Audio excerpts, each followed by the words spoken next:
श्री सरस्वती नमः। श्री परमात्मने नमः। श्री गुरु चरण कमलेभ्यो नमः।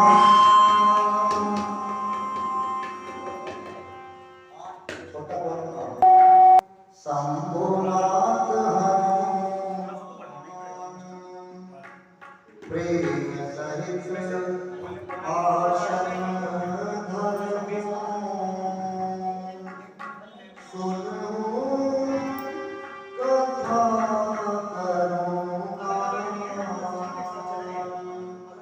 सिया रामचंद्र भगवान की। सुखी बसे संसार सब दुखिया नहीं न को, ये अभिलाषा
सर्वस्व में रामचंद्र दयालु, नान्यं जाने नैव जाने न जाने, वंदे श्री तुलसी के चरण, जिनकी जग आज कली समुद्र बूढ़ लखियों परगटयो सात जहाज। सिया राम ने सब जग जानी, करहूं प्रणाम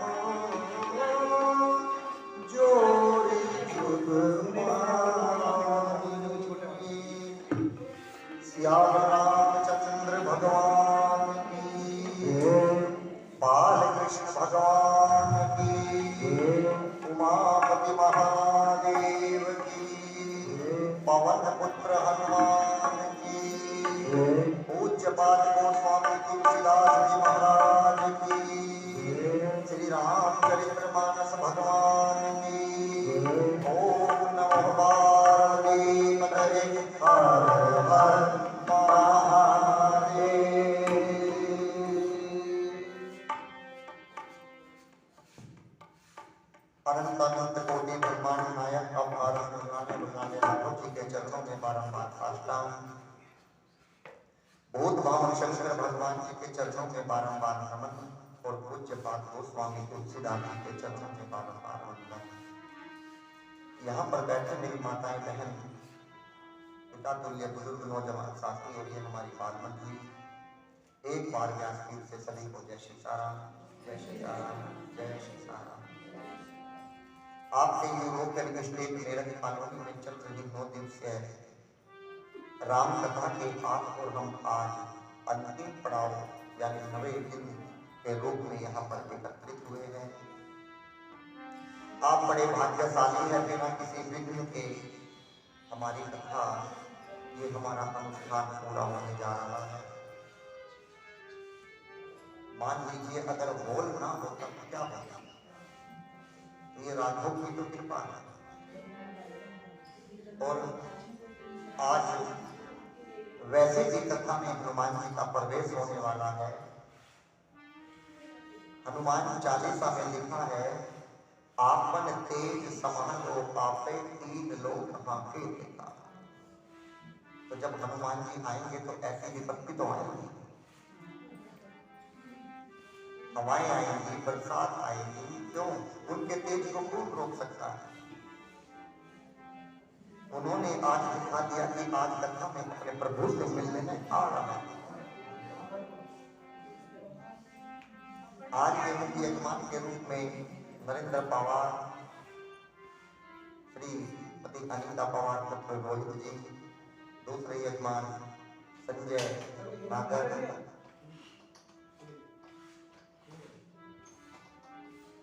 नीलम मडार मडार मडार मडार मडार। मैं ऐसे ही एक कथा कर रहा था तो उसमें यजमान का नाम था मुर्गेश। मैंने कहा दुर्गेश सुना है, ये मुर्गेश कहां से है? पुत्र निशांत वैष्णवी। ये सभी यजमानों के लिए मेरी तरफ से बहुत बहुत बधाई है। आज कितने लोगों ने पूजन कराया, भगवान का वास सभी के घर में हो।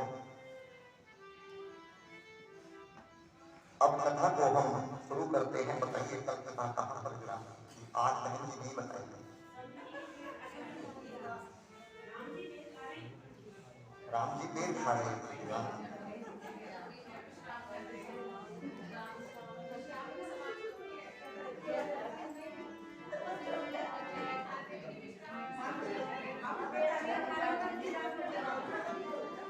मीठे मीठे बेरन से भरी लाई मैं झबरिया, राम राम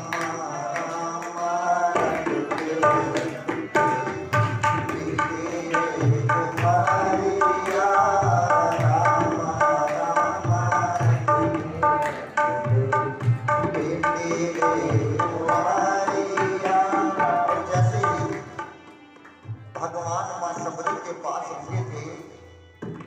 मां सबरी ने कहा कि प्रभु आज मैं आपको कुछ सुनाना चाहती हूं,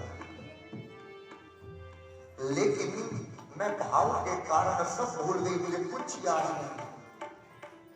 बस मुझे केवल इतना याद है, श्री राम श्री राम श्री राम, इससे ज्यादा और कुछ याद नहीं है।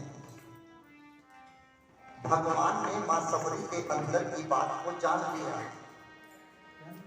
कि मां कुछ सुनाना चाहती है लेकिन सुना नहीं पा रही है। क्यों? क्योंकि सबरी मां अनपढ़ थी। केवल उसको एक ही नाम याद था, बस केवल राम।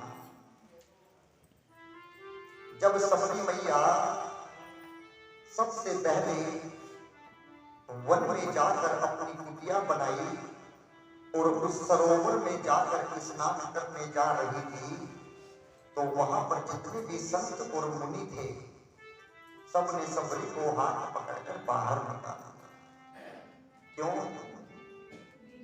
अरे ये तो तुम भील जाति की हो, ये सरोवर तो हमारे लिए है। और जैसे ही सबरी को वहां से निकाला वो पूरा का पूरा जल कीचड़ बन गया। क्यों? भगवान के नाम के प्रभाव है। आज उसी कीचड़ को, उसी सरोवर को मेरे राघव जी ने दोबारा स्पर्श कराया, और जैसे ही स्पर्श कराया मेरी मां, तुरंत वो पूरा का पूरा सरोवर जल से भर गया। भगवान कहने लगे, मां, आज एक मां अपने बेटे को भजन नहीं सुनाएगी, आज एक बेटा अपनी मां को सुनाएगा। और भगवान ने क्या सुनाया? भगवान ने नवधा भक्ति सुनाई। पापा कहते हैं, प्रथम भक्ति सत्संग कर संगा,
हेलो,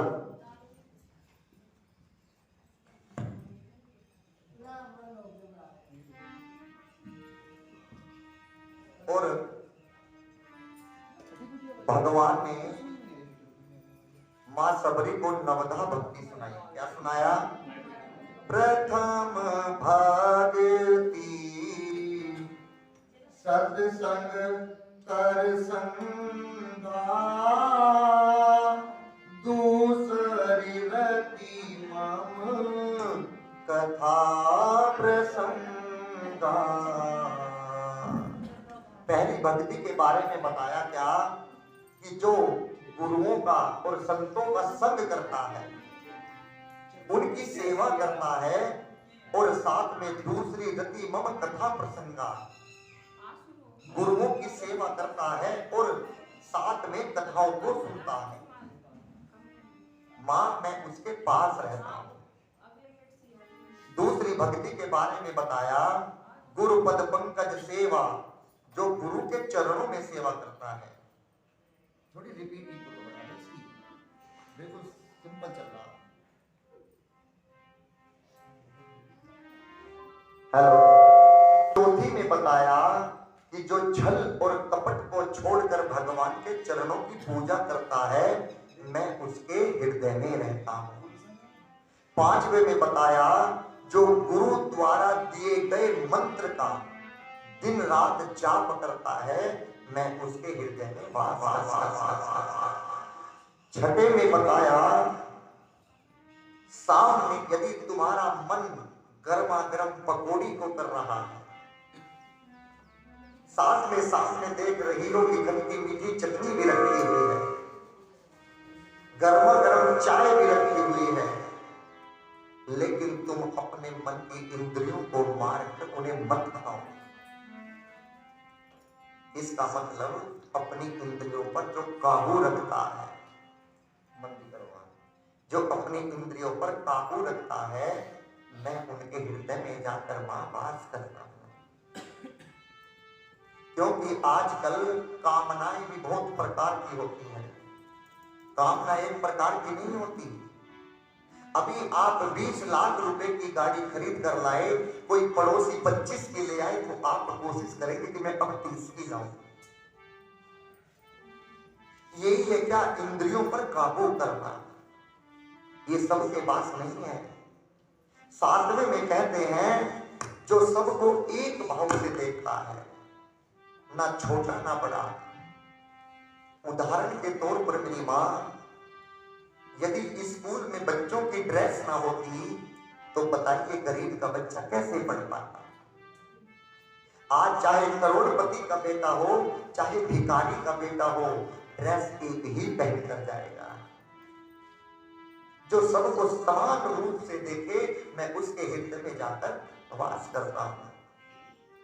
और जो संतोष का पालन करना जानता है, जो दोष को उजागर नहीं करता, यदि किसी के दोष को किसी व्यक्ति ने देख लिया, वो किसी के सामने उसके दोष को ना बताए, उजागर ना करे, उसका अपमान ना करे। जिस प्रकार आपने देखा होगा, मैंने दूसरे दिन की कथा में जब अहिल्या का प्रसंग आया था तो मैंने उनके दोष को उजागर नहीं किया था। जो ऐसा करता है, जो दूसरों की बुराई नहीं बताता किसी को, मैं उसके हृदय में मां सीता के साथ जाकर वास करता हूं। और 97 में कहते हैं जो सहज हो, सहज माने शांत हो, सहज माने धैर्यवान हो, सीधा चलता हो, सीधा बोलता हो, सीधा खाता हो, मैं उसके हृदय में जाकर पूरी अयोध्या के साथ जाकर वास करता हूं। और आज मेरी मां सबरी इस प्रकार हाथ जोड़कर बैठकर सुन रही थी, और अब भगवान ने मां सबरी को नवका भक्ति सुनाकर उनके लोक में भेज दिया। सबरी को वैकुंठ धाम की प्राप्ति हुई। आज आपको सुनने में कुछ अजीब सा लग रहा होगा, सिस्टम बदल गया, लेकिन जब हमने सबसे पहले ये माइक पकड़ा था, सबसे पहले मैंने अपने जीवन यही माइक था, यही स्टैंड था, बट चौकी नहीं थी, क्योंकि मैंने सबसे पहले सुंदरकांड ही शुरू किया था। आज वही याद आ रहा है। मां सबरी को नवका भक्ति सुनाई। अब इसके बाद में किष्किंधा कांड प्रारंभ होता है। किष्किंधा कांड में एक राजा है जिनका नाम है सुग्रीव। सुग्रीव अपने भैया बाली के डर से एक पर्वत के पीछे गुफा में छुपकर रहता है। क्यों? कहीं बाली ना मार दे। कोई आता है तो दूत को चारों तरफ लगा रखा है कि कोई आए तो उनको बताना कि कौन आया है, हम उन पर हमला बोलेंगे। उसी बीच में मां सबरी से भगवान ने कहा कि मां अब आप बताइएगा हम कहां जाएं। मां सबरी ने भगवान को क्या बताया कि मेरे गुरु ने मुझसे कहा था कि जब तुम्हारे पास में राम आएंगे तो वो तुमसे रास्ता पूछेंगे। तुम बताना कि दक्षिण दिशा में एक स्थान है जिसका नाम है पंपा सरोवर। उसी पर्वत पर सुग्रीव रहते हैं और आज भगवान को पंपा सरोवर भेज दिया। जैसे ही भगवान पंपा सरोवर पहुंचे तो भगवान को हनुमान जी ने देख लिया और सुग्रीव ने हनुमान जी से कहा कि जाओ तुम अपने भेष को बदल कर जाओ और देखो कि ये कौन आए हैं। आज हनुमान जी ने एक ब्राह्मण का रूप बनाया और ब्राह्मण का रूप बनाकर उसी पर्वत पर जा पहुंचे। कहा? पंपा सरोवर पर्वत पर। जाकर कहा कि आप कौन हैं? हनुमान जी ने कहा कि मैं बाद में बताऊंगा, पहले आप बताइए कि आप कौन हैं। लक्ष्मण भैया ने उत्तर दिया कि हमें हनुमान से मिलना है, पहले आप बताओ आप हैं कौन। अगर हम बता देंगे तो क्या आप हमें हनुमान जी से मिला देंगे? कि हाँ, पक्का मिला देंगे। लक्ष्मण भैया ने कहा ये मेरे बड़े भैया राम हैं और मैं इनका भैया छोटा लक्ष्मण हूं। हनुमान जी जो ब्राह्मण का रूप धारण करके गए थे, हनुमान जी की आंखों से आंसू छलक पड़े। क्यों? अरे एक जन्म में मिल रहा, एक युग बीत गया भगवान से मिले और भगवान के चरणों में लेट पड़े। कहा कि मैं ही हनुमान। हनुमान जी ने, भगवान और हनुमान जी की मिलनी भई, दोनों ने एक दूसरे को अपने हृदय से लगाया। अब हनुमान जी ने दोनों भाइयों को, एक को इस भुजा पर और एक भगवान को इस कांधे पर बिठाकर कहा कि राघव हमें पकड़ लो। हनुमान जी ने कहा, राम जी ने कहा नहीं हनुमान तुम ही हमें पकड़ लो। हनुमान जी ने कहा प्रभु यदि मैं तुम्हें पकड़ूंगा तो छूटने का डर है और यदि आप मुझे पकड़ेंगे तो छूटने का डर नहीं है। जिसको भगवान पकड़ लेते हैं बताइए क्या वो कैसे छूटेगा। और लेकर गए उस पर्वत के नीचे जहां पर पूरा दरबार सजा था।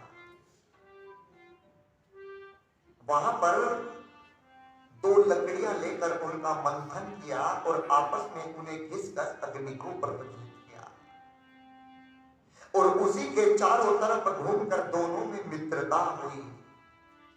किसमें? सुग्रीव में और भगवान में। भगवान ने कहा कि मैं तुम्हें वचन देता हूं कि तुम्हारे भैया ने जो तुम्हारी पत्नी का हरण किया हुआ है, क्योंकि बाली ने सुग्रीव की पत्नी को अपने पास रखा था, कि मैं तुम्हें वचन देता हूं मैं पहले तुम्हारे भैया बाली को मारकर तुम्हारी पत्नी को दिलाऊंगा और उसके बाद तुम्हें किष्किंधा का राज्याभिषेक दिलाऊंगा, मैं खुद करूंगा। और उसके बाद ये शर्त रखी गई कि इसके 4 महीने बाद मां सीता का पता लगाना है। 4 महीने का टाइम क्यों दिया? 5 का भी दे सकते थे, 2 का भी दे सकते थे, लेकिन 4 का ही क्यों दिया? क्योंकि आपने सुना होगा बरसात को चमासे कहते हैं, वो चमासे चौमास कहते हैं। चमासे नहीं होते, चौमास होते हैं। जो बरसात के होते हैं, पहले नदियों पे सागरों पे पुल नहीं थे, जल भर जाते थे, रास्ते बंद हो जाते थे, मार्ग नहीं चलते थे। इसीलिए भगवान ने कहा कि अभी बरसात बहुत है और जब ये बरसात बंद हो जाएगी तो सुग्रीव जब तुम मेरे पास आना और रास्ते सब खुल जाएंगे और उसके बाद सीता का पता लगाना है। ये तो आप सब लोग जानते ही हैं कि भगवान ने बाली को कैसे मारा। भगवान ने बाली को मारा और बाली ने मरते मरते अपने पुत्र को बुलाया जिसका नाम था अंगद, और अंगद का हाथ पकड़कर आज भगवान के हाथ में दे दिया। भगवान ने बाली को छुपकर क्यों मारा? क्या भगवान सामने से नहीं मार सकते थे? बताइए, मार सकते थे ना? नहीं मार सकते थे। हाँ, भगवान बेशक भगवान है, लेकिन उनको वरदान है कि तुम्हारे सामने कोई भी आएगा तो उसका बल आधा हो जाएगा।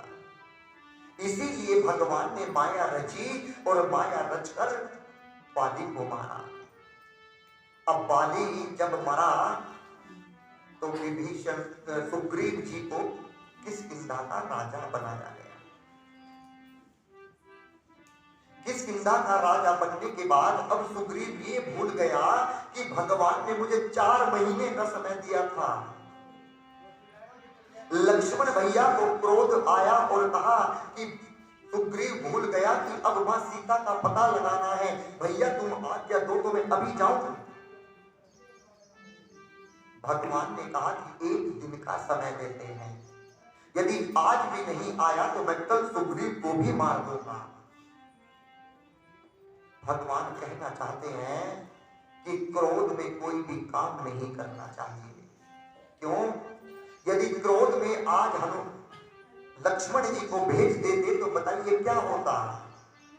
भगवान कहना चाहते हैं जब क्रोध आए तो उस दिन की बात को कल पर टाल देना चाहिए। क्यों? कल तक वो क्रोध शांत हो जाता है। अगला दिन आया, लक्ष्मण भैया गए और बाहर जाकर गर्जना शुरू की, कहां हो सुग्रीव? सुग्रीव ने क्या, सब सैनिकों को बुलाया, मंत्रियों को बुलाया, गणों को बुलाया और अपने चारों तरफ बिठाकर सभा प्रारंभ कर दी और कहा कि जाओ अब बाहर से लक्ष्मण को बुला कर लाओ। क्यों? ताकि लक्ष्मण ये ना सोचे कि हम ऐसे ही बैठे हैं, वो सोचेंगे कि हम तो तुम्हारे लिए ही योजना बना रहे हैं। और जैसे ही लक्ष्मण भैया को अंदर बुलाया तो उस समय वहां पर मीटिंग चल रही थी। क्या कि देखो तुम्हें इस दिशा में जाना है, आधों को इस दिशा में जाना है और मां सीता का जल्दी पता लगाना है। और जैसे लक्ष्मण जी ने ये बात सुनी तो लक्ष्मण ने कहा, अरे मुझसे कितना बड़ा अपराध हो जाता, ये तो सब हमारे लिए ही कर रहे हैं। ये बात सुनकर सुग्रीव जी पूरी सेना को लेकर पंपा सरोवर पहुंचे और आने के बाद एक मीटिंग बिठाई और सुग्रीव ने पूरी सेना को 4 टुकड़ियों में बांटा। एक टुकड़ी से कहा कि तुम पूर्व दिशा में जाओगे, दूसरी से कहा कि तुम पश्चिम में जाओ, तीसरी से कहा तुम उत्तर में जाओ और चौथी टुकड़ी बची थी किसकी? हनुमान जी की। अंगद जी, जामवंत जी, नल, नील और जितना वानर समाज था वो सब बचे थे, उनको भेजा गया दक्षिण दिशा में। क्यों? क्योंकि मेरे राघव तो जानते थे कि सीता दक्षिण दिशा में गई है। और सबसे कहा कि देखो 1 महीने का तुम्हारे पास में वक्त है, यदि 1 महीने तक तुमने सीता का पता नहीं लगाया तो सबको मृत्यु दंड दी जाएगी। और ये कहने के बाद आज भगवान के पास आए कौन? हनुमान जी, और आकर चरणों में बैठ गए। चरणों में बैठने के बाद आज मेरे राघव जी ने उन्हें एक निशानी दी। क्या? अपने हाथ की अंगूठी को निकाल कर दिया। बताइए हनुमान जी ने उस अंगूठी को कहां पर रखा? क्या हनुमान जी जींस पहन रखे थे जो पैंट में रखा? कहां रखा? प्रभु मुद्रिका मेली मुख माही, जल्दी लांघ गए अचिरज नाही। उसको अपने होठों के नीचे दबाकर रखा। उसी के प्रभाव से आज हनुमान जी समुद्र को पार कर पाए। अगर वो मुद्रिका ना होती तो हनुमान जी उसको पार नहीं कर पाते। और भगवान ने कहा कि जाओ हनुमान, मैं तुम्हें आशीर्वाद देता हूं कि जाओ और सीता का पता लगा कर पाओ। मानो कि आधा काम तो हनुमान जी का हो गया हो। क्यों? क्योंकि जिसको भगवान ने आशीर्वाद दे दिया, कहा कि जाओ और सीता का पता लगा कर आओ, समझो उसका सारा काम हो गया, सारा काम हो गया। अब हनुमान जी पूरी टीम को लेकर पहुंचे कहां? दक्षिण दिशा में। दक्षिण दिशा में पहुंचे, समुद्र के किनारे पर जाकर बैठे।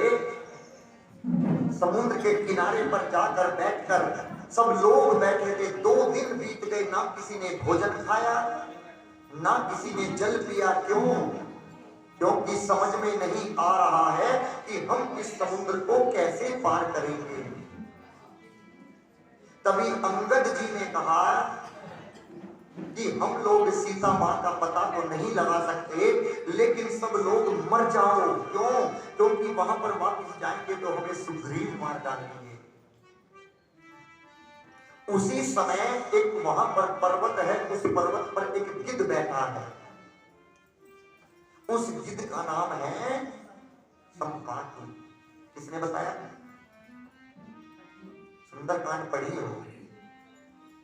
उसका नाम है संपाति। संपाति किसके भाई हैं?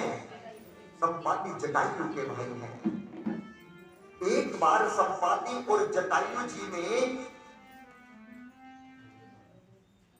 एक बात हुई कि चलो कौन सूर्य नारायण पर पहले जाता है। और जटायु छोटे थे, संपाति बड़े थे।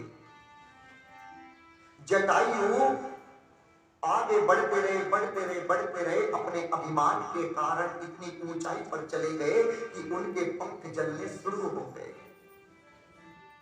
अब बड़े भाई संपाति ने सोचा कि यदि इसके पंख जल गए, ये तो मेरा छोटा भाई है, मैं इसके पंखों को बचा देता हूं। और उसको बचाने के चक्कर में संपाति ने अपने पंखों को जला दिया। संपाति ऊपर से गिरते गिरते आए और एक पर्वत के ऊपर आकर बैठ गए। तभी संपाति को एक मुनि मिले जिनका नाम था चंद्रमा मुनि। चंद्रमा मुनि ने उन्हें आशीर्वाद दिया, संपाति जब इस तट पर कोई हनुमान नाम का व्यक्ति आएगा, उसके साथ बहुत सेनाएं होंगी, वो मां सीता का पता लगाने आएगा। जैसे ही तुम्हें उनके दर्शन होंगे तो तुम्हारे नवीन पंख उठ आएंगे। बस तुम यहीं पर बैठकर उनका इंतजार करते रहो। और जैसे ही संपाति ने आज नीचे सबको देखा, कहा अरे वाह, कितना आनंद आया, इतने दिन से भूखा हूं, इतने व्यक्ति खाने को मिलेंगे, आज मैं सबको खाऊंगा। ये बात नीचे जामवंत जी ने सुनी। जामवंत जी ने कहा कि देखिए, एक ये गिद्ध है जो हमें खाने की बात करता है, और कल एक गिद्ध जिसका नाम था जटायु, उसने सीता को बचाने के लिए अपनी जान दे दी। जैसे ही संपाति ने सुना जटायु मेरे भाई ने जान दे दी, तुरंत संपाति नीचे आए और पूछा आप कौन हैं? बोले मैं हनुमान हूं, मैं जामवंत हूं। और जैसे ही दर्शन किए संपाति के नवीन पंख उठ आए। पूछा मेरे भाई को क्या हुआ? कि तुम्हारे भाई ने सीता की जान बचाते बचाते अपने पंखों को बता दिया और राम जी की गोद में अपना सिर रखकर प्राणों का त्याग कर दिया। संपाति बहुत रोए, बहुत शोक किया, और उस समुद्र में जाकर अपने हाथ में जल लेकर संपाति ने अपने भाई के लिए तर्पण किया कि मेरे भाई जटायु तुम कहीं भी हो, मैं तुम्हारे लिए जल अर्पण करता हूं, इसे स्वीकार करें। इतना करने के बाद जामवंत जी ने कहा कि जटायु गिद्धराज, मैंने सुना है कि गिद्ध की दृष्टि बहुत दूर तक जाती है, आप हमारा एक छोटा सा काम कर दो तो हम आपका एहसान कभी जिंदगी में नहीं भूलेंगे। कौन सा काम? आपकी दृष्टि दूर तक जाती है, आप एक बार देखकर ये बता दो कि इस वक्त सीता मां कहां है। और संपत्ति अपने नवीन पंखों से उड़ा और उड़कर उस पर्वत की शिखा चोटी पर बैठा और देख लिया। बोला वो देखो, वो बैठी सीता, लंका में अशोक के पेड़ के नीचे सीता बैठी है। और जैसे ही कहा, अंगद जी ने कहा कि हे संपाति, एक छोटा सा काम और कर दो। कौन सा काम? कि आप वहां पर जाकर मां को संदेश दे दो जब तक हम यहीं पर बैठे हैं। संपाति ने कहा कि मैं चला तो जाता, लेकिन अब मेरी आयु वृद्ध हो चुकी है, अब मुझ में इतना दम नहीं है कि जो मैं इस समुद्र को लांघ पाऊं। अगर मैं चला भी गया तो वापस नहीं आ सकता, लेकिन हाँ ये बता सकता हूं कि वहां पर कौन जाएगा, ये बता सकता हूं। पूछा कौन जाएगा कि जो 100 योजन की छलांग लगा सकता है वही वहां पर जा सकता है। समुद्र की दूरी थी 100 योजन, एक योजन में 12 किलोमीटर, 1200 किलोमीटर की दूरी थी जहां पर मां सीता रहती थी। जैसे ही हनुमान जी को बुलाया कि हनुमान कहां हैं, तो हनुमान जी एक झाड़ी के पीछे बैठकर श्री राम जी का भजन कर रहे थे। अंगद जी ने कहा कि अब ये भजन करने का समय है कि मां सीता को ढूंढने का समय है। क्यों भजन क्यों कर रहे थे? क्योंकि हनुमान जी अपनी शक्ति को भूल बैठे थे। वो एक बार सूर्य को खाने जा रहे थे तो उन्हें मुनि ने श्राप दिया था कि जाओ तुम अपनी शक्ति को भूल जाओगे और जब वक्त आएगा तो अपने आप तुम्हारी शक्ति याद आ जाएगी, जब तुम्हें कोई याद दिलाएगा। हनुमान जी झाड़ी के पीछे बैठकर भजन कर रहे थे। कैसे? श्री राम जय राम जय जय राम,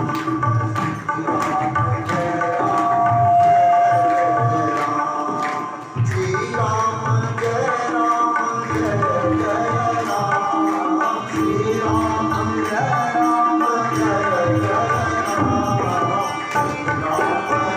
राम जय जय राम, श्री राम जय राम जय जय राम। सच्चा सलोना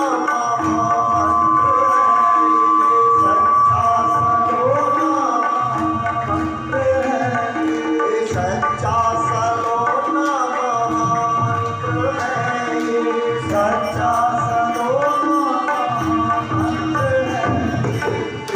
से चलोगे बनेंगे सारे काम, राम जय राम जय जय राम, श्री राम जय राम जय जय राम। तो अक्सर का है ये प्यारा नाम, तो अक्सर का है ये प्यारा नाम, प्रेम से जपोगे बनेंगे सारे काम, श्री राम जय राम जय जय राम, श्री राम जय राम जय जय राम। जामवंत जी ने कहा तुम भजन कर रहे हो, यहां पर भजन करने आए हो, तो और क्या करूं? जामवंत जी कहते हैं कहीं रीछ पति सुन हनुमाना, कहीं रीछ पति सुन हनुमाना, आज प्रसाद रहे बलवाना, आज प्रसाद रहे हनुमाना, पवन तनय बल पवन समाना, पवन तनय बल पवन समाना, बुद्धि विवेक विज्ञान विज्ञाना, बुद्धि विवेक विज्ञान विज्ञाना, कवन सुकाज कठिन जग मारी, जो नहीं छोड़ता तुम्हारी, कवन सुकाज कठिन जग मारी, जो नहीं छोड़ता तुम्हारी। कहा कि तुम यहाँ पर भजन करने आए हो? हाँ भजन करने आया हूं। तुम्हें पता नहीं, सीता का पता नहीं लगाया तो 1 महीने में सुग्रीव मार देंगे। तो मैं क्या करने आया हूं बताइए? कि तुम्हें पता है तुम्हारा जन्म इस धरती पर क्यों हुआ है? तुम इस धरती पर अवतार लेकर क्यों आए हो? ये जानते हो कि नहीं जानता? जामवंत जी ने बताया राम काज लगी तब अवतारा, सुन नहीं भयो पर्वतारा, राम काज लगी तब अवतारा, सुन भयो पर्वतारा, सिंहनाद कही बार हिवारा, सिंहनाद कही बार हिवारा, लील नाई जाल निवारा, लील नाई जाल निवारा, सहित सहाय रावणी मारो, आने निहारे जगत मारो, सहित सहाय रावणी मारो,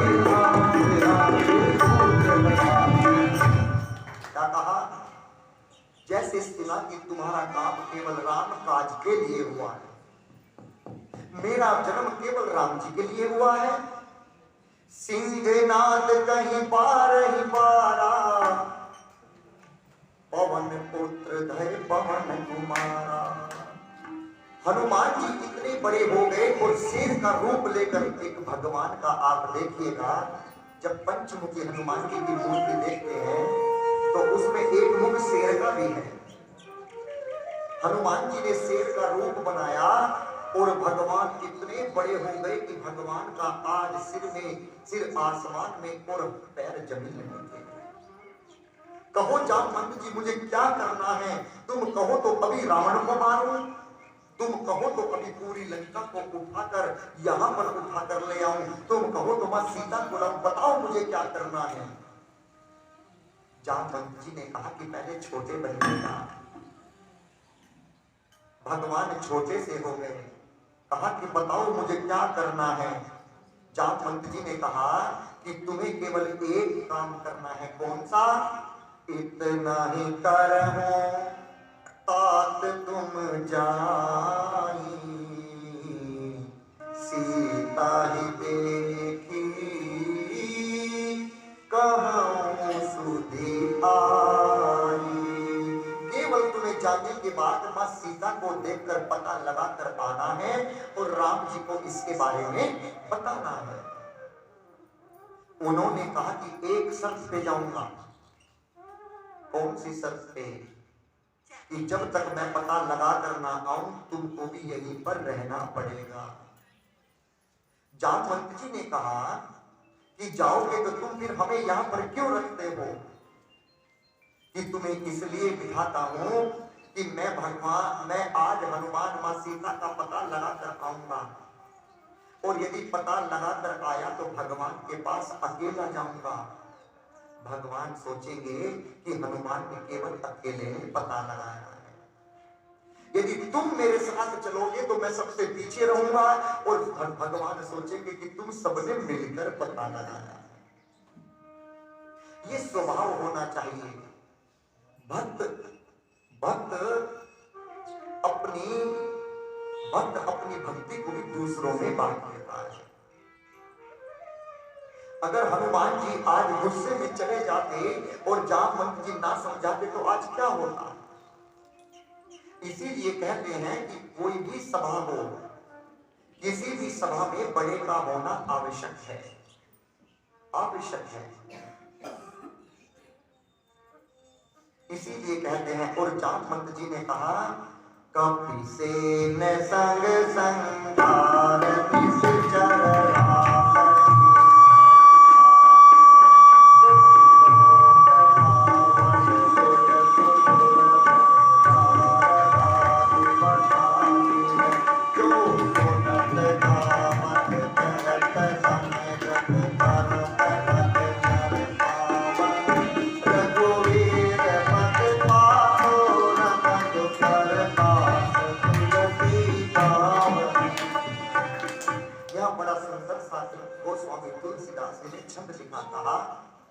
कपिसेन संग संधार निश्चर। आपको केवल जाना है, क्या करना है? कपिसेन निश्चरों का वध करना है। और राम सीता ही आनी है। आपको सीता को नहीं लाना है, सीता को केवल रघुनाथ जी लाएंगे। फिर क्या कहा तुलसीदास जी ने?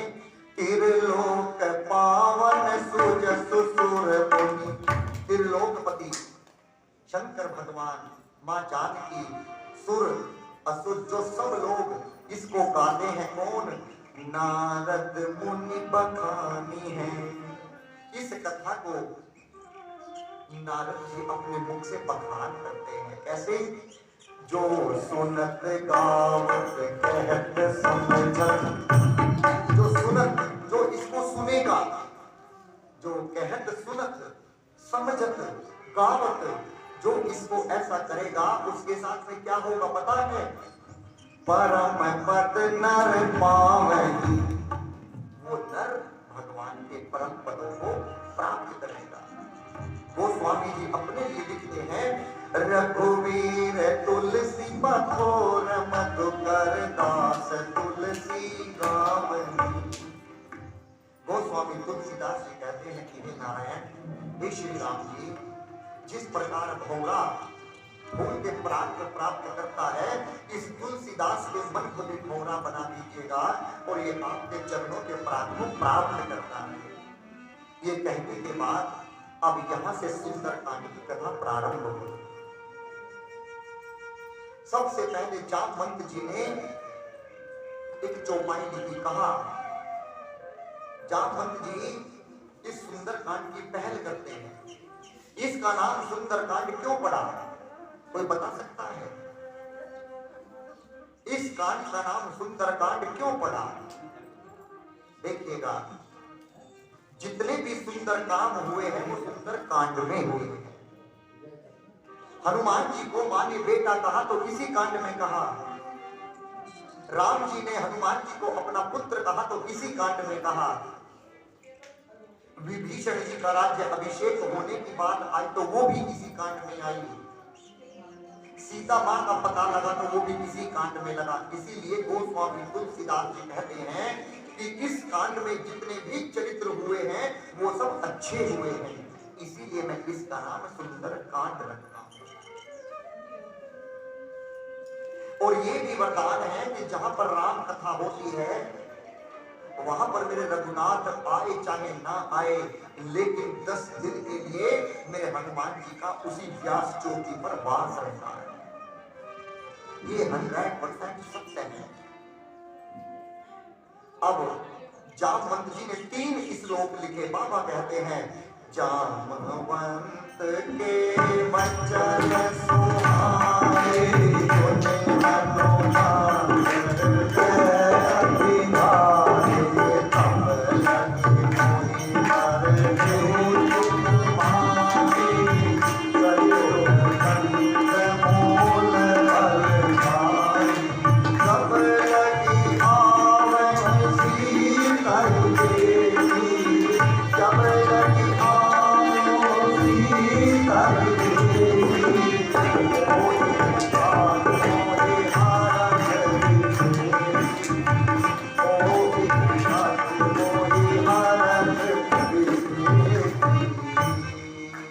हनुमान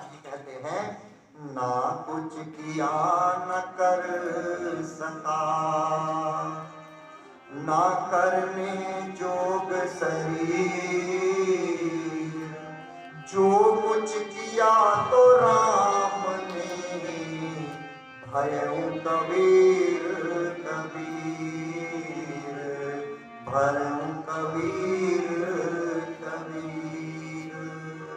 अब हनुमान जी ने सबसे पहली छलांग लगाई और कौन से पर्वत पर जाकर रुके, जिसका नाम था सुंदर पर्वत।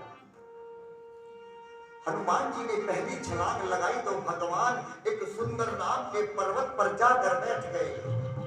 और सुंदर नाम के पर्वत के बाद अब भगवान ने जैसे छलांग लगाई तो रास्ते में एक पर्वत आता है जिसका नाम है मैनाक पर्वत।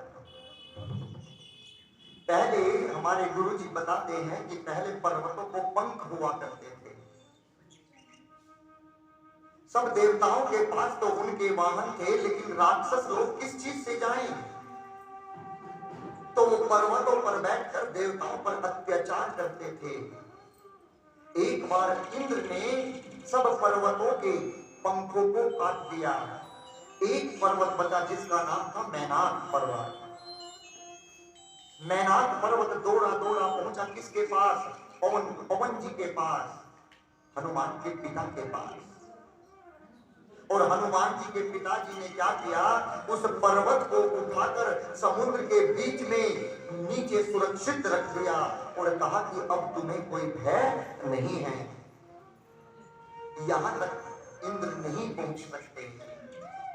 आज जैसे ही उस पर्वत के पास ऊपर हनुमान जी पहुंचे तो समुद्र देव ने कहा कि हे मैनाक पर्वत, तुझे आज भी लज्जा नहीं आती? क्यों? क्योंकि तुझ पर हनुमान जी के पिता ने एक दिन बहुत बड़ा उपकार किया था। तेरे पंखों को कटने से बचाया था, और आज उनका पुत्र ऊपर से जा रहा है, वो बहुत थक गए होंगे, तू ऊपर जा और ऊपर जाकर हनुमान जी को विश्राम करा। मैनाक पर्वत ऊपर आया और हनुमान जी को देखकर कहा, हनुमान ते ही पर साकर पुनि मन बाहर कीन, राम काज कीने बिनु मोहि कहाँ विश्राम। मैनाक पर्वत ने क्या कहा? हनुमान ते ही पर साकर पुनि कीनी प्रणाम। क्यों प्रणाम क्यों किया हनुमान जी ने? जब सुना कि ये मेरे पिता के मित्र हैं, तो पिता का मित्र पिता होता है, इसीलिए हनुमान जी ने हाथ जोड़कर प्रणाम किया और कहा कि मैं विश्राम नहीं कर सकता। क्यों? कब तक? राम काज कीने बिनु मोहि कहाँ विश्राम। जब तक अपने प्रभु का काम ना कर दूं, जब तक मुझे विश्राम नहीं करना। और भगवान जैसे ही आगे बढ़े तो उसी पर्वत के थोड़े से आगे चले तो एक राक्षसनी है जिसका नाम है सुरसा। आपने सुंदरकांड की बुक में देखा होगा, एक राक्षसनी है, उसने मुख खोला है और हनुमान जी उसके मुख में अंदर प्रवेश कर रहे हैं। देखा है ना? उसी का नाम है सुरसा। सुरसा माने क्या है? सुर माने देवता और सा माने जैसा। वो देवता है, वो देवी है। सारे देवता और देवी रावण के डर की वजह से समुद्र के नीचे छिपकर रहते थे। जैसे हनुमान जी ने आज मैनाक पर्वत से छलांग लगाई तो पूरा समुद्र हिलने लगा और नीचे देवताओं ने सोचा कि कहीं रावण तो नहीं आ गया, क्योंकि जब रावण चलता था तो पूरी धरती हिलती थी। सब देवताओं ने कहा कि जाओ तुम ऊपर जाकर भेष बदल कर देख कर आओ सुरसा ये कौन है। और सुरसा ने अपना राक्षसनी का भेष बनाया और हनुमान जी के पास आकर खड़ी हो गई और कहा कि मैं तुम्हें खाना चाहती हूँ।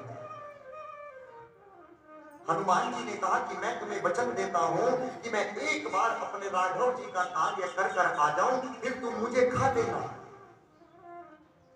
सुरसा ने कहा नहीं, तुम झूठ बोलते हो।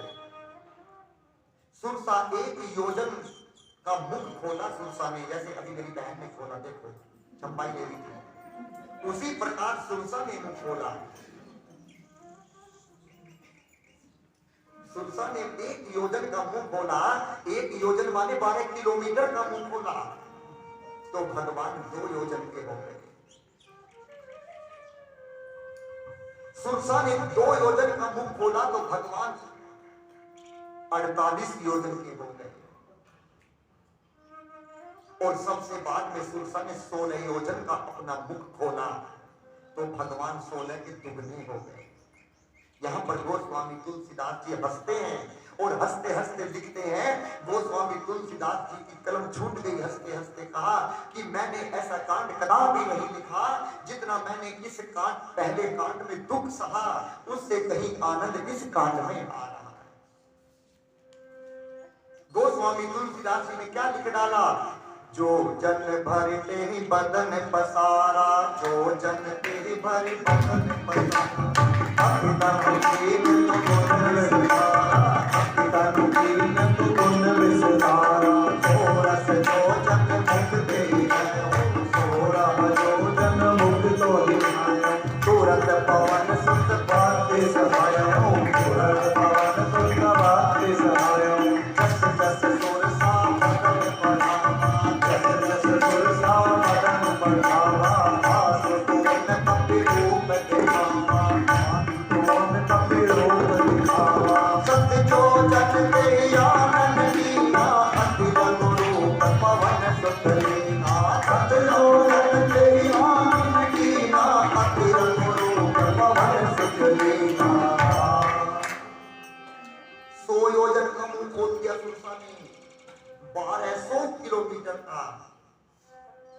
हनुमान जी ने सोचा यदि इसने 100 का खोल दिया तो अब मुझे 200 योजन का होना पड़ेगा,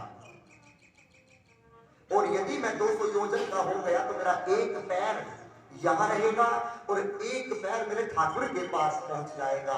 भगवान कहेंगे ये वहां पर हंसने खेलने गया है, ये करने गया है कि सीता का पता लगाने गया है।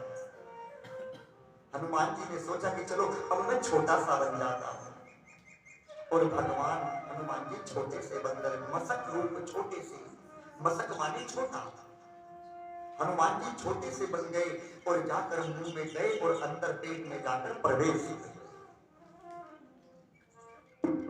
हनुमान जी ने सोचा, हनुमान जी के पास में गधा थी और हनुमान जी ने पहले सुरसा की किडनी विडनी लीवर फीवर में 2-4 गधा मारी और उसके मारने के बाद बाहर आ गए।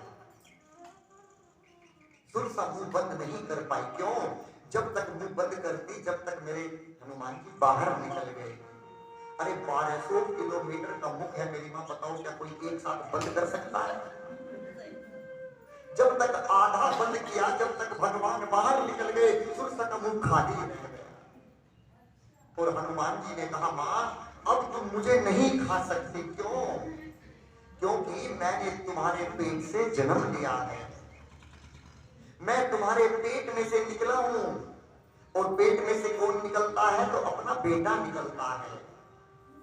इस नाते तुम मेरी मां हो, और एक मां अपने बेटे को कदापि नहीं खा सकती। सुरसा ने कहा कि ये तो बहुत चतुर है, मुझे अपनी मां बना दिया। ऐसा इतिहास में कहीं नहीं लिखा सुरसा कि एक मां अपने बेटे को खाएगी। अब तुम मुझे नहीं खा सकती।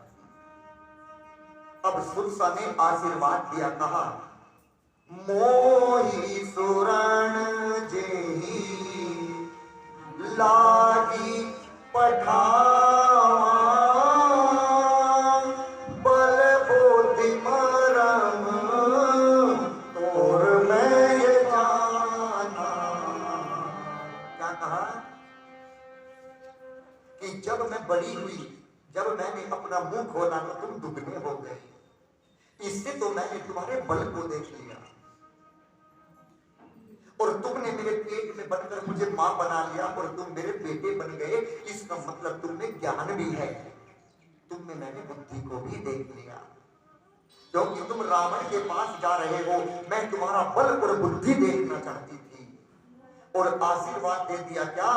राम का जो सब कर रही हो तुम बल बुद्धि निधान, आशीष दे गई सो हर्ष चले हम।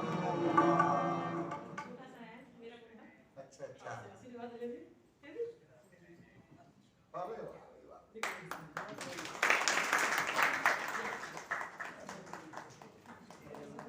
जल्दी बड़ा हो जा,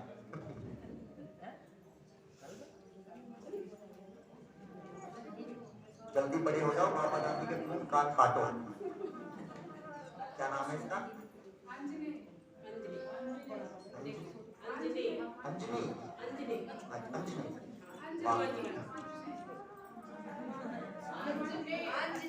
अंजनी सुन गया, एक बार बहरा हुआ था अपने। जैसे ही सुरसा ने आज आशीर्वाद दिया, मैं आपको इससे पहले एक छोटी सी कथा सुनाऊंगा।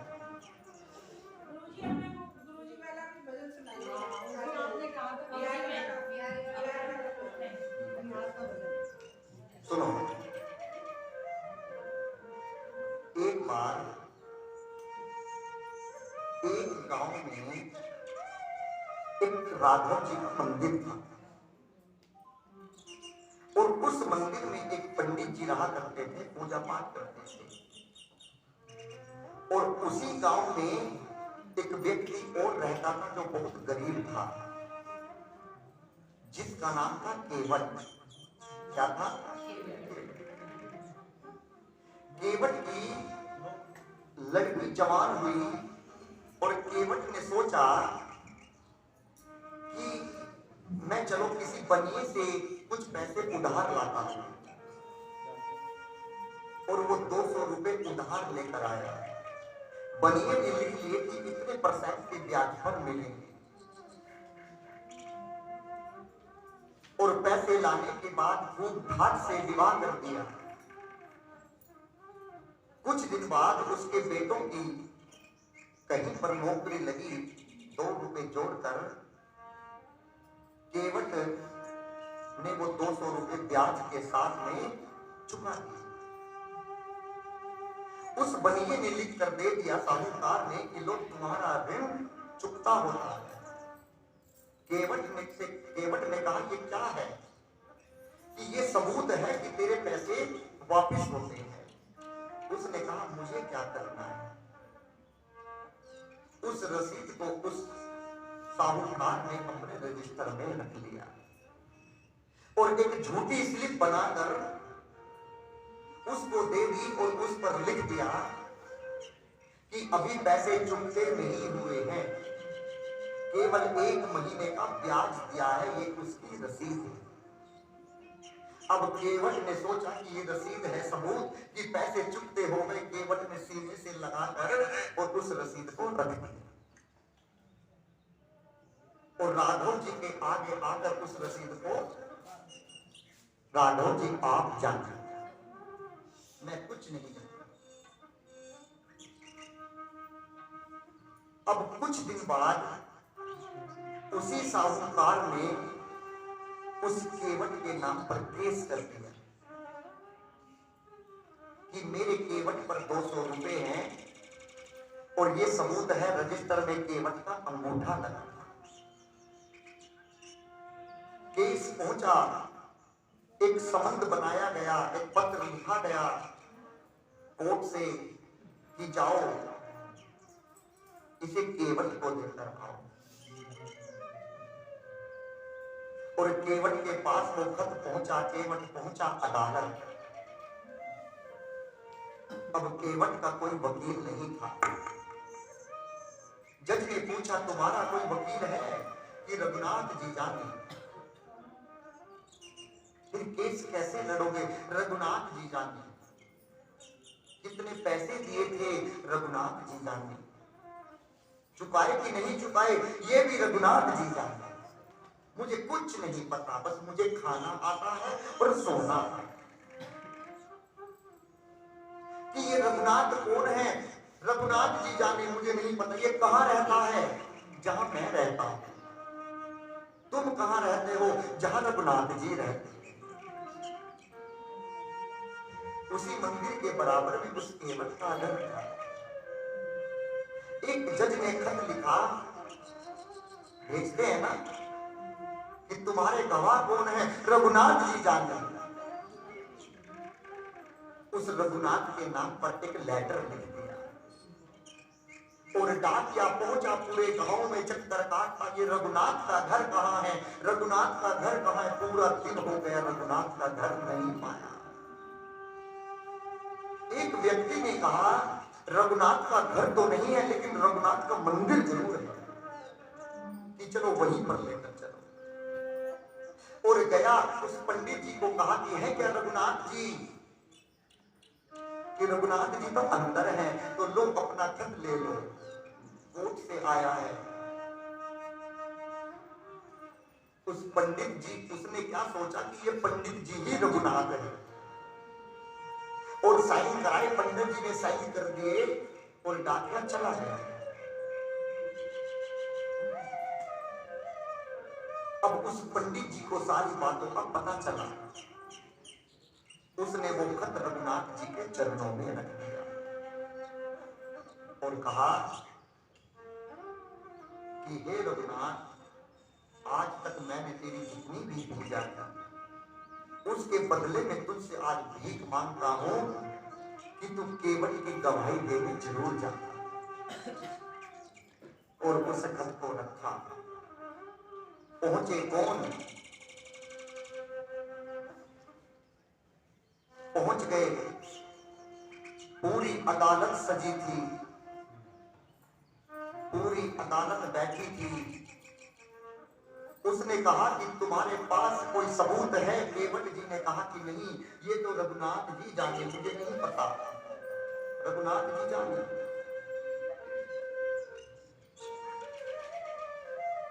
और जज ने पीछे से देखा, सामने से देखा तो एक बूढ़ा सा व्यक्ति आ रहा था जिसकी सफेद सी दाढ़ी थी, कमर झुकी सी थी और हाथ में डंडा था,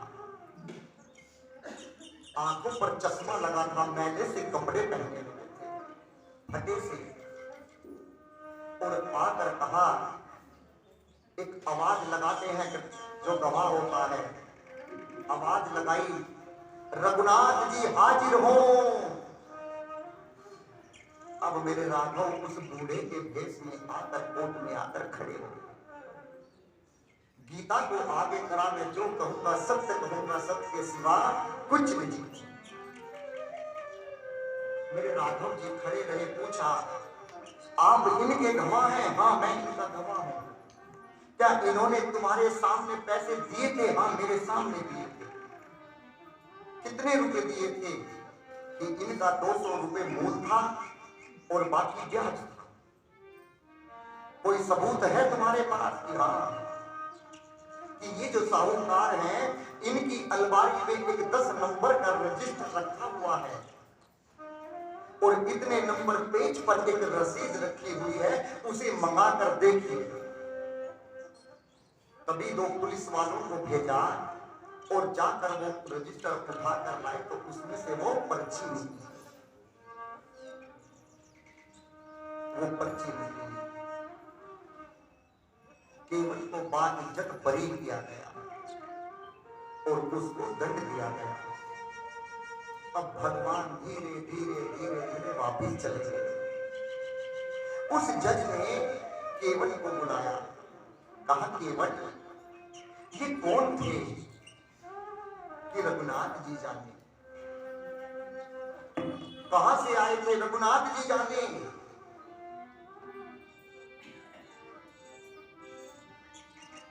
और ये बात सुन सुनकर आज जज रोने लगा। जब जज को पता चला कि वो खत मंदिर में रघुनाथ जी के चरणों में रखा गया था और केवल ने बताया कि ये मेरे भगवान रघुनाथ थे, इनके सिवा इस दुनिया में मेरा और कोई नहीं है। तो जज खड़े हुए और जज बहुत रोए। जज ने कहा, कुर्सी पे बना जज बैठा रहा, कुर्सी पे बना जज बैठा रहा। सबने कहा कि तुम रो क्यों रहे हो? रो इसलिए रहा हूं, कुर्सी पे बना जज बैठा रहा, रघुनाथ खड़े समझाते रहे, रघुनाथ खड़े समझाते रहे। मैं कुर्सी पर बैठा रहा ऊपर और मेरे रघुनाथ नीचे खड़े। दुख तो ये है। और आज अपने जज से पद से इस्तीफा देकर पहुंच गए कहा, अयोध्या। और अयोध्या में मंदिर के बाहर बैठते, लेकिन कभी भी मंदिर के अंदर नहीं जाते। किसी ने पूछा कि तुम अंदर क्यों नहीं जाते? तुम्हें कितने ही वर्ष हो गए, तुम यहीं बैठे रहते हो। उस जज ने बड़ा प्यारा सा उत्तर दिया, मैं आ तो गया हूं, मैं आ तो गया हूं, मगर जानता हूं तेरे दर पे आने के काबिल मैं आ तो गया। कि रघुनाथ, मैं तेरे दर पर तो आ गया, लेकिन तुझे ये पापी मुख दिखाने के लायक नहीं। तेरी मेहरबानी का है बोझ इतना, तेरी मेहरबानी का है बोझ इतना, जिसे मैं उठा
मगर कैसे झोली बनाऊं कैसे, मगर कैसे झोली बनाऊं जो पहले दिया है वो कुछ कम नहीं है, जो पहले दिया है वो कुछ कम नहीं है, उसे मैं काबिल नहीं हूँ, उसे मैं निभाने काबिल नहीं हूँ, तेरी मेहरबानी का है बोझ इतना, उसे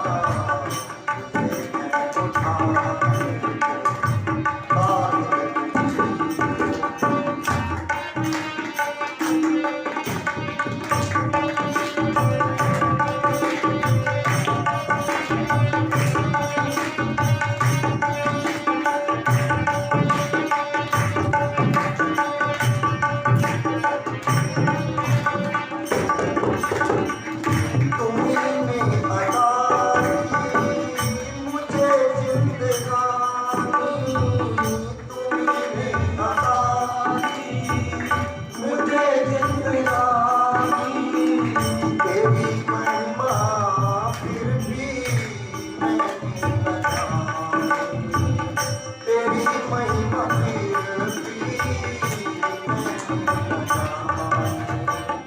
करजदार का तेरा दया का इतना, करजदार तेरा दया का इतना,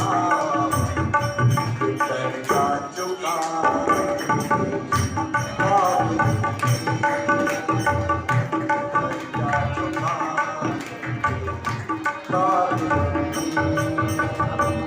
तेरी मेहरबानी का मैं बोझ इतना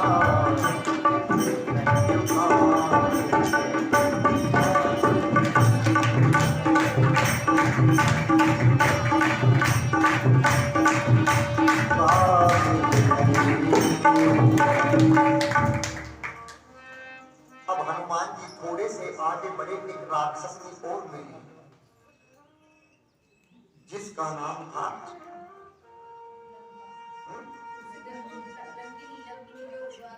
लंकिनी।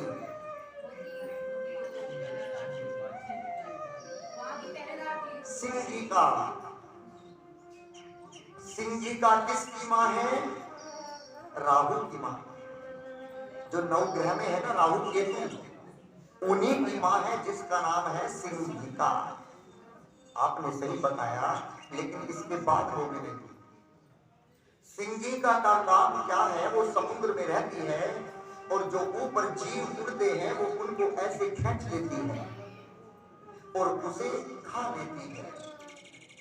हनुमान जी जा रहे थे, सिंह जी का ने अपने बल से उसको खींचा हनुमान जी को और खाना चाहा। हनुमान जी ने सोचा कि ये सुरसा नहीं है जो मुझे आशीर्वाद देगी, ये तो राक्षसनी है। उससे कहा सिंह जी का, तुम मुझे क्या खाओगी? तुम्हें खाना है तो आम खाओ, आम। सिंह जी का ने कहा ये आम तो क्या होता है कि अभी खिलाता हूँ। और पीछे हाथ किए और एक मुष्टिका बनाई और सिंह जी के मुंह पर ऐसी मारी, सिंह जी का दांत बंद हो गया। थोड़े सांस बचे थे, कहा कि सिंह जी का बोलो कैसा लगा आम? अब थोड़े से और आगे बढ़े तो एक भगवान हनुमान जी को मंदिर चमका। कहा लंका में जो शंकर भगवान जी का मंदिर था, जिसमें रावण रोज जाकर अभिषेक करता था और द्वार पर रहती थी, जिसका नाम था लंकिनी।